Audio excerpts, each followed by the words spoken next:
Hi guys, my name is Stavros, the author of the Tome of 6 book, One of the Fateful Force. Today we have another longbow test with the Chrono. In our last video, we tested this 55-pound self bow. It's a Pacific U bow made by Ravenbeak. Link will be in the description with some war arrows ranging from 595 grain to 770 grains. Today we have a new bow. This is a Laminate. It's made by Black Arrow Longbows, and it is an 87-pound at 28 inches and 93 pounds about at 29 inches Warbow. Granted, this probably would have been a lighter Warbow, but it still is a Warbow. We're going to use the exact same arrows that we did in our previous test with this bow, and we're going to put it through the Chrono behind me to figure out how much energy the same arrows produce on this bow, and then compare it to this bow for future tests and future reference that I am going to be doing with these bows against various armors. So the first thing we'll do is measure this bow to confirm its weight on the camera, so bear with me while we do that.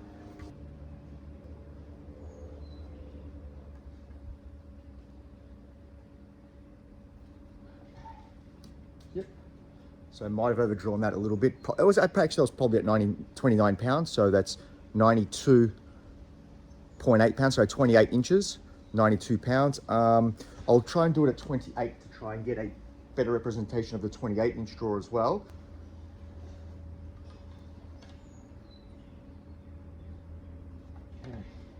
Yep, so yeah, about close enough. 88.2 pounds. This is a Warbow. We have some surviving artifacts from the medieval period, as well as the, we'll call it early Renaissance, the Mary Rose period, which is kind of an overlap with late medieval and early Renaissance, of bows being as low as 80 pounds. I believe most of the bows in the Mary Rose were much heavier, there's no doubt, but the lightest bows in the Mary Rose were 80 pounds. And we also have the Flodden bow, the Spencer bow, and the Mendlesham bow, which are not Mary Rose bows, and they range from 80 pounds to 100 pounds. The Flodden bow was 90 pounds, I believe. It was used at the Battle of Flodden. The Spencer bow, I believe, was the 80-pound bow, and the Mendlesham bow was the 100-pound bow, but I might have mixed those up. So we definitely know 80 pounds is definitely a war bow. The most common opinion is that 70 pounds is the minimum draw weight for a war bow. Not everyone agrees to that, although it is the most commonly accepted poundage. But I don't think there's any doubt that an 80+ pound bow, especially if this one draws, just a little bit beyond 90 as well, is a war bow. So we're going to see the difference between these two bows and compare, the energy with the same arrows. So again, with this test, I've got the same arrows from Shire Archery. Okay, I will be calling out what type of arrows they are, what the weight of the arrows are, as well as the speed through the Chrono, and then we'll be able to compare the two bows head to head. So the first arrow is 590 grains. It's a square bodkin.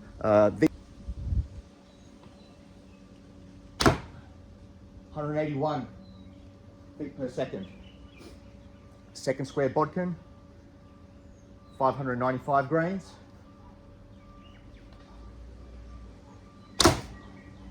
180 feet per second. Okay, second arrows are going to be type 7 Needle Bodkins, and this one is 715 grains. 169 feet per second. Okay, we have small type 14s. Okay, this one here is 710 grains.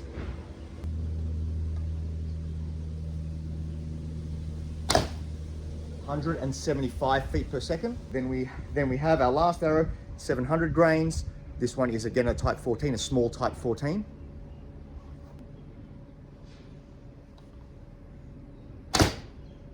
172 feet per second. Okay, now we're going to have some heavier arrows that I'm not going to test on the lighter bow because they're going to be too heavy. These arrows that we just used here range between 595 grains and 770 grains, which is not too badly matched for this bow. It's under 10 grains per pound. We're going to step up the weight a little bit just to see how they perform, because every bow's got like a bit of a sweet spot with its performance, weight arrow versus the speed, in order to maximize the joules of energy. We have Will Sherman type 16s. Okay, we have 769 grains.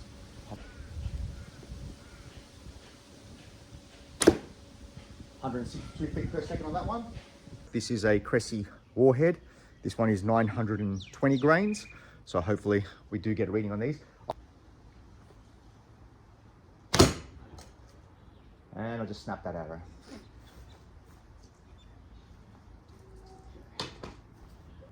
Okay, this one is 950 grains. We snapped the first arrow on the very first shot into just a foam target. We didn't get a reading either. What a shame. So hopefully we don't break this one. This is my last Crecy, and I do want to be able to use this for armor testing. I can take the heads off that arrow, the Crecy head, and put it onto other shafts to still try and test the Crecy heads in future tests against armor. But I was obviously hoping that we wouldn't break that arrow. But now we'll just test this one. This one's 950 grains. And let's see if we can get a reading off this one.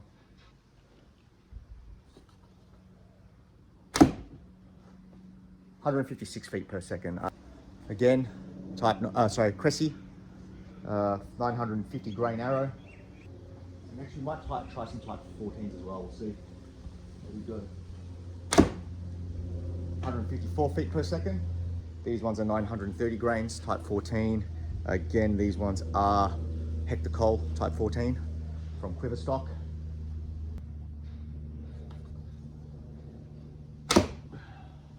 151 feet per second. We'll try one more.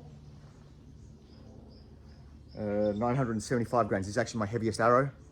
So we'll try this one as the last one and see how we go.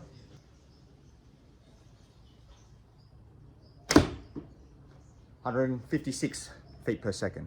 So this bow is definitely performing better than the 55 to 60 pound bow, the Pacific U self bow, but that's not a surprise. It's a much heavier bow. It's drawing between 87 and 93 pounds at 28 and 29 inch draw. So now we have a comparison with these bows. We can see how much energy they are producing. Our next video, we will then be testing against various armors, gambits and armors. One of the, I'll briefly talk about the next video, but I'll go into greater depth obviously when I do start that video. One of the things we do know about metal armors is obviously the grade of metal that's used in armor, from wrought iron, low carbon steel, medium carbon steel, tempered and hardened, which is, you know, the highest quality, best quality armor of the period. But with linen, when people do tests, this is not a criticism to anyone that's done these tests. It's just one of the things that isn't talked about much is what's the quality of the linen. With linen, they come in various weights, so grams per meter squared. Cottons come in, you know, thread counts. And, you know, we do have historical texts that tell us how many layers of linen there are. Could be in a garment all the way from 10, which is a Burgundian source, all the way to 32, which is the Ordinance of King Louis in, I believe, the 15th century. But how thick are the layers?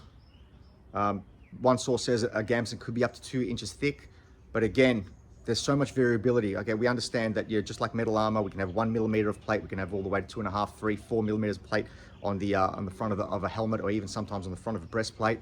So again, linen armor would vary in the layers, which would correlate to thickness, but the individual layers themselves could be different. So, and that could be a matter of the weight of linen grams per square meter. So I have 3 samples of linen that I will be testing, from 150 grams per square meter all the way to 250 grams per square meter.